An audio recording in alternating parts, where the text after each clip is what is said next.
For years, we've known that dieting, extreme dieting known as caloric restriction, has led to longer, healthier lives in lab animals.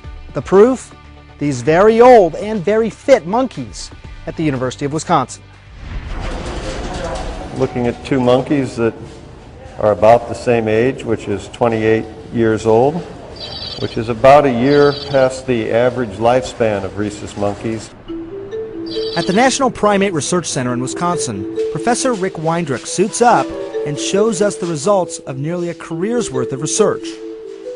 We have to wait 30 to 40 years for our lifespan data to be final in the monkeys. We are getting there, and we are getting meaningful, statistically robust differences.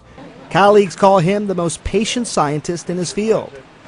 While others have proven the benefits of CR, or caloric restriction, in everything from yeast to worms to mice,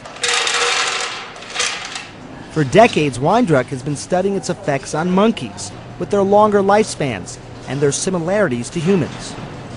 The one on the left has been subjected to caloric restriction roughly for the last 20 years since the experiment began. This animal is eating 30% fewer calories than it ate prior to the start of the study. Since it was first stumbled on in the 1930s, CR has been a foundation in aging research. Researchers say this type of calorie cutting seems to turn on a sort of genetic survival switch.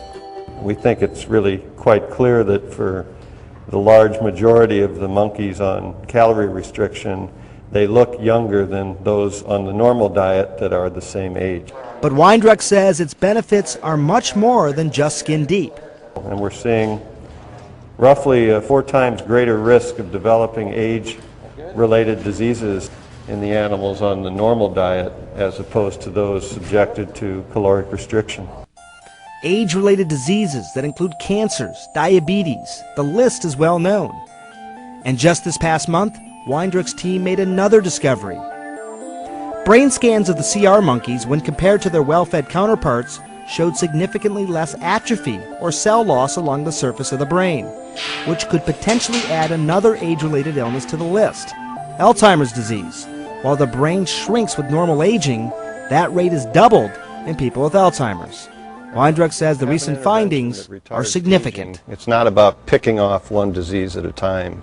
It's about quieting this whole broad threshold of problems that stem from this common process which we call aging.